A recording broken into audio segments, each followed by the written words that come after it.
Okay, so we'll just do a handover of your Eura Mobil that we've got here. So we'll have a look at the keys first.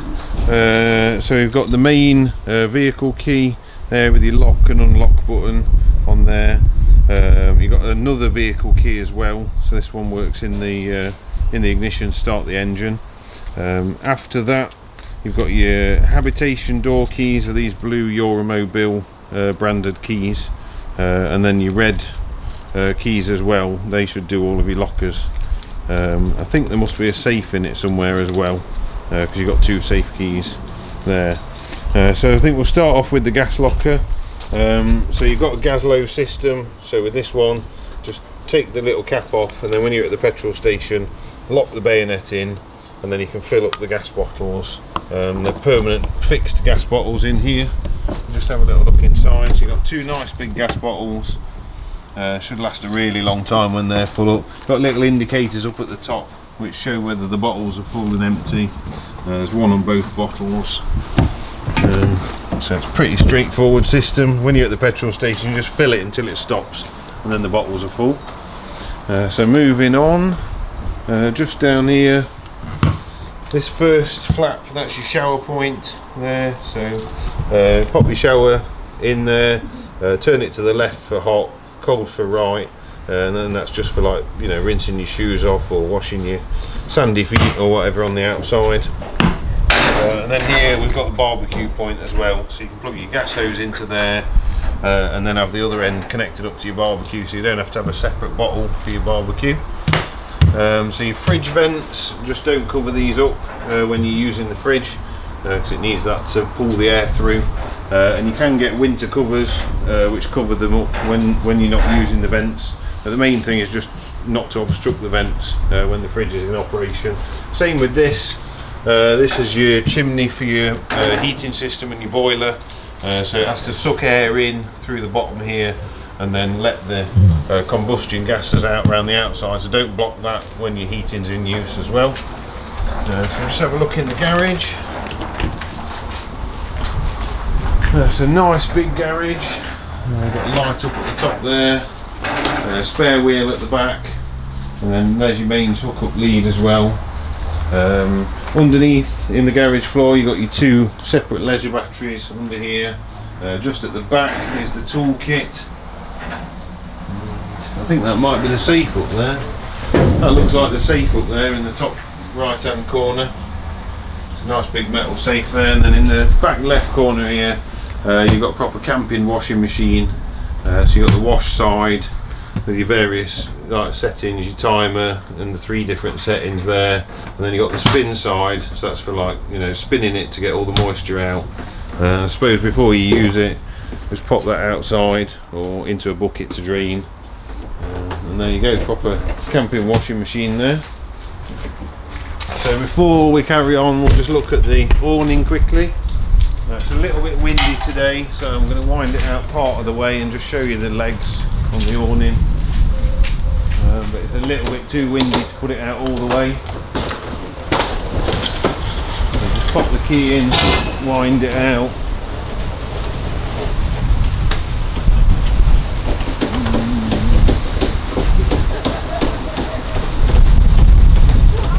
Probably wide enough. And then the main thing is you just get your legs out. So it's to unlock these legs here, you just press that piece in and that unlocks the leg.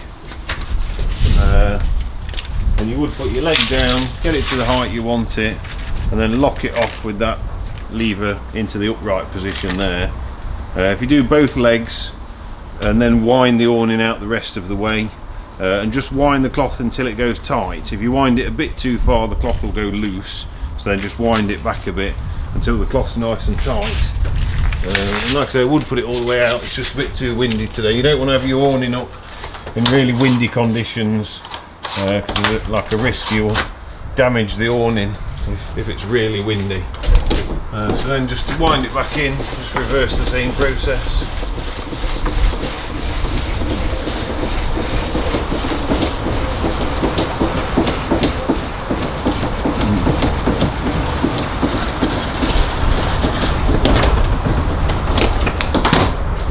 Nice and locked in. And then with this particular type, if you've got the arm off angle a lot, then it's really hard to get it out. So just make sure it's nice and straight, and then it just slips out dead easily.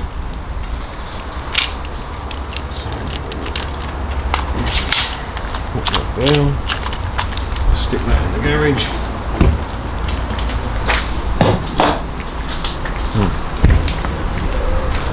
So we'll carry on. So just on the rear of the motorhome, you've just got your reversing camera to about the only thing really. If you find it slightly the wrong angle, you can loosen the Allen keys either side of it and alter the angle of it slightly.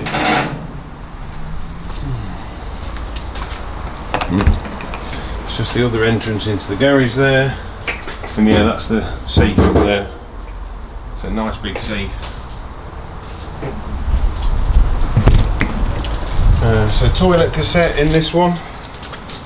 So you just press the two buttons. To get the cassette out, just lift this little yellow flap at the bottom, then it comes out. To empty it, you just sort of turn that bit, take the lid off, and then you have got a little button to press here, which just lets air in so it doesn't glug and splash all over you. So you just sort of tip it up and empty it.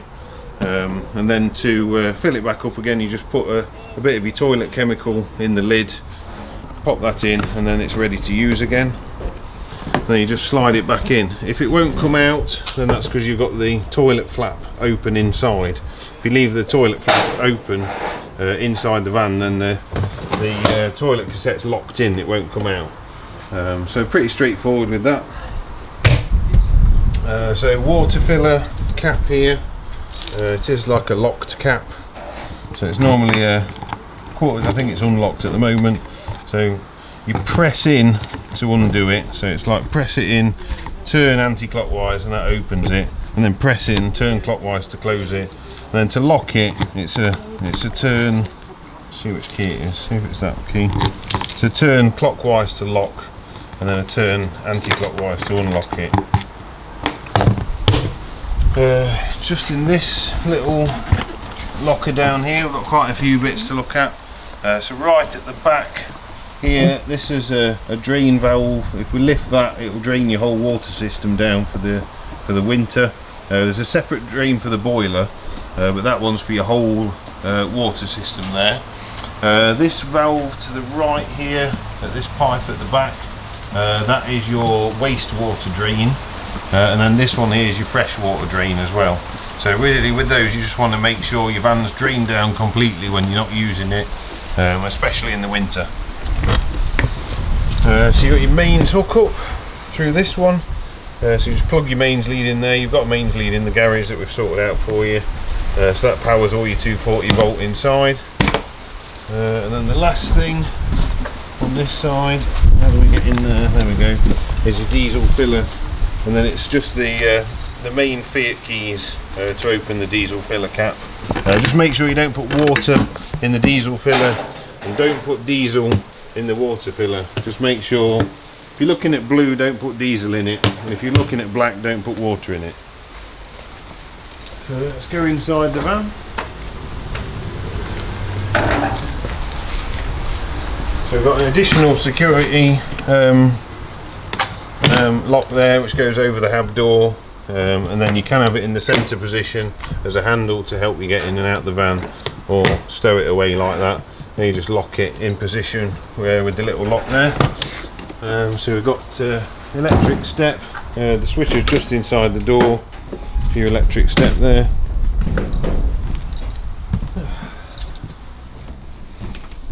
So moving to the rear of the motorhome.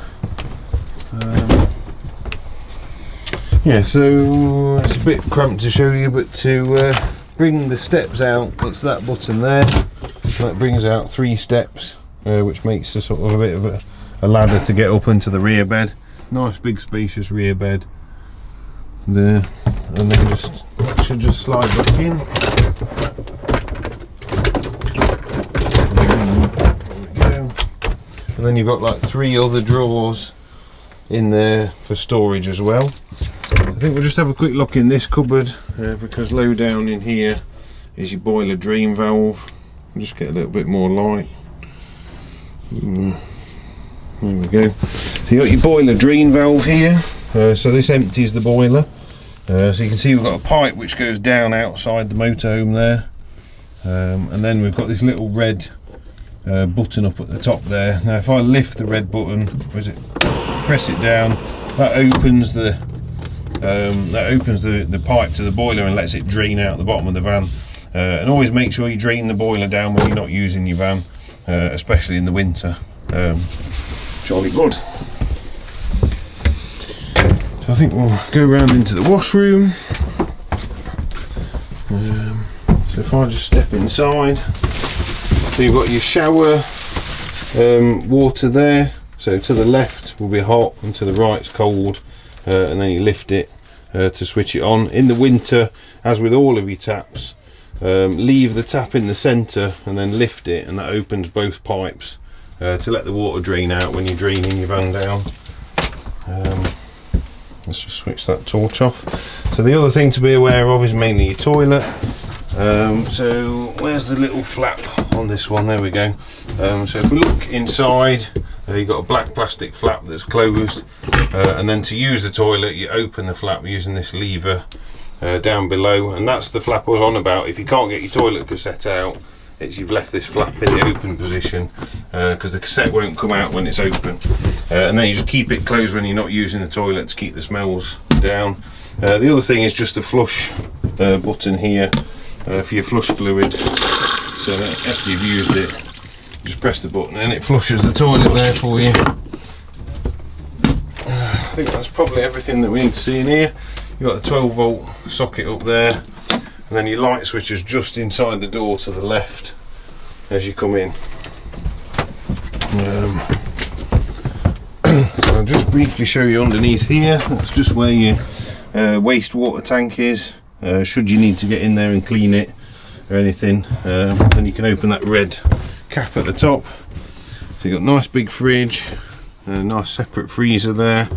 So the controls for the fridge and freezer. So on this side, your temperature dial, I'd suggest you start off with it on maximum as it is now, and then just if you find that your food's too cold or the fridge is freezing things, knock it down a little bit, but generally start off at max and then work backwards from there.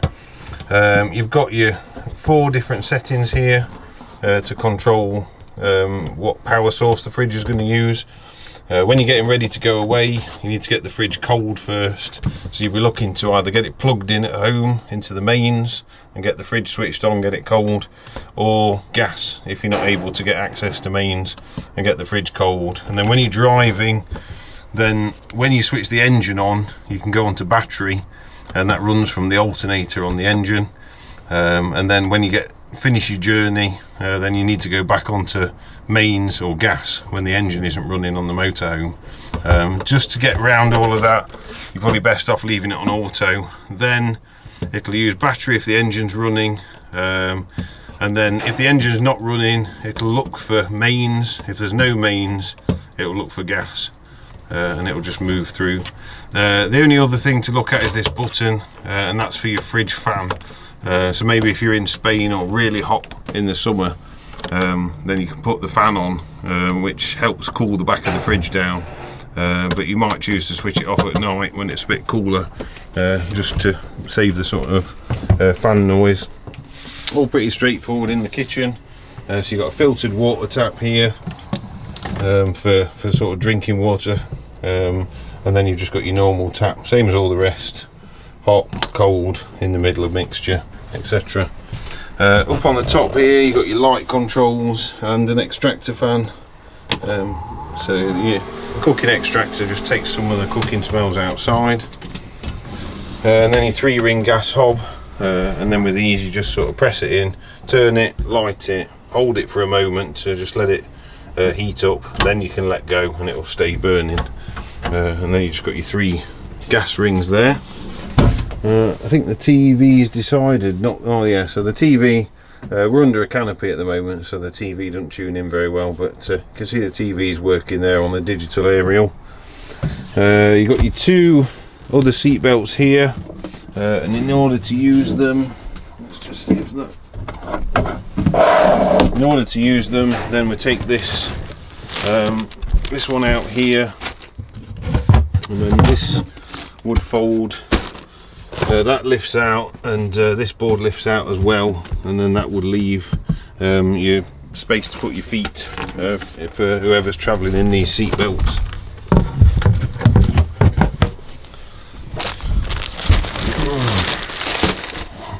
Just pop that back there. Right. So I think if we swing round, we'll do the overcab bed.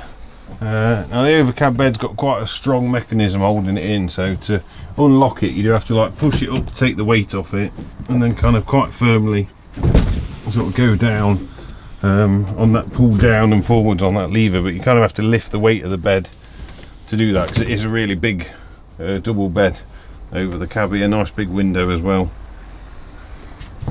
So then just to put it back up, it's quite easy to lift up because it's got some like gas rams to help you lift the weight, and just make sure it's locked up properly.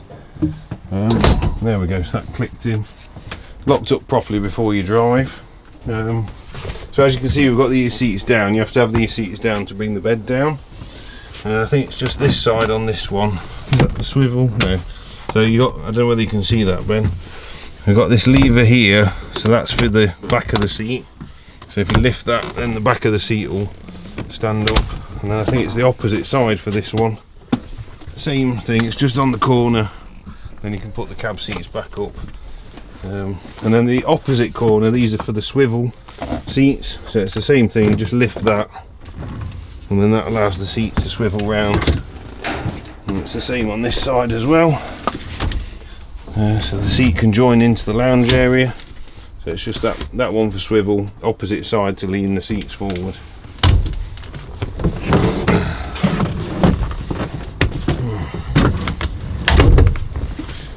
Yeah, so pretty straightforward in the cab as well. What do I do with the keys? Oh yes, they're on the rear bed. Thank you. So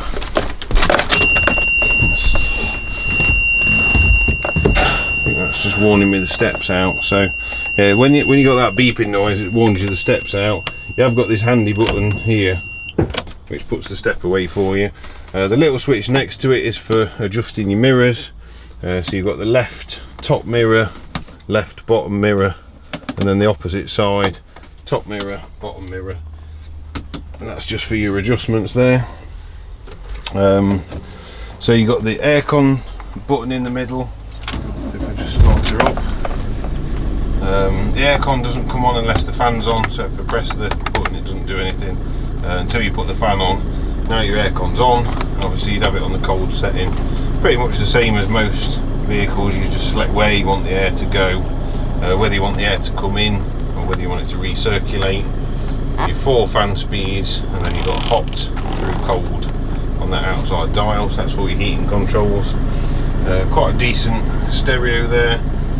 We've got your little microphone there for Bluetooth use, for your Bluetooth phone. I think the instruction manual for your stereo will be in the book pack. If not, it might be a YouTube video to work out all the features on that. And you can see we've got your reversing camera there as well, at the back sort of thing. So right at the bottom you can just see the van itself, so when you're seeing a wall come towards you, then so long as you've still got a gap at the bottom of the screen there, you haven't hit it yet. So it's pretty straightforward on that. I don't think there's much else to show you in here. I think we'll just have a quick look under the bonnet, and I think we're pretty much done.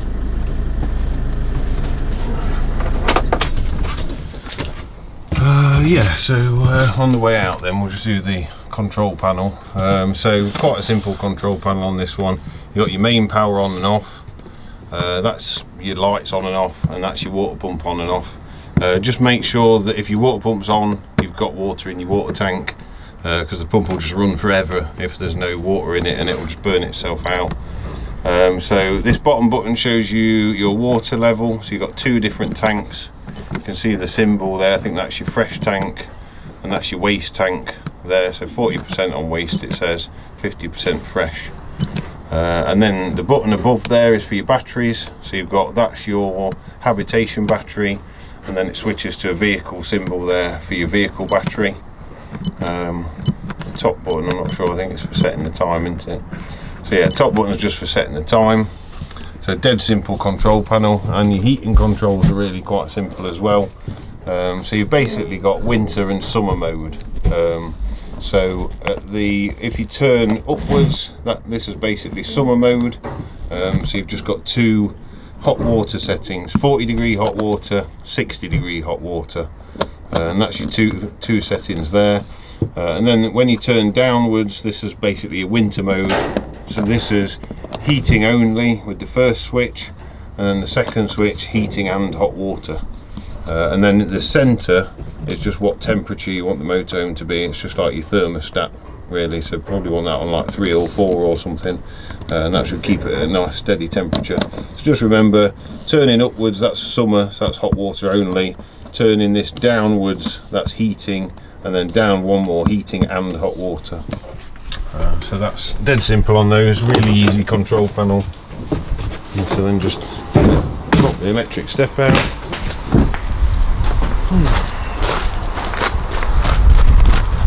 So just to open this bonnet, you've got your usual catch just to the left of the steering wheel to do the first click. The second click is this little pole here, just flicking that over to the right hand side. That little rod there just unlocks it, and then it comes forward like that. So the main thing you're really going to want to know is that's where you fill your screen wash up. Your coolant is just around the corner there in that bottle, and obviously it's all full and topped up at the moment. So I think that's most of what you'll need under there, really. And to close it, just sort of pop it back and then give it a good firm push. So I think that's pretty much everything. Obviously if there's anything else you need to know, just ask Lee on the day and he'll take you through any other details. So thanks very much for your time.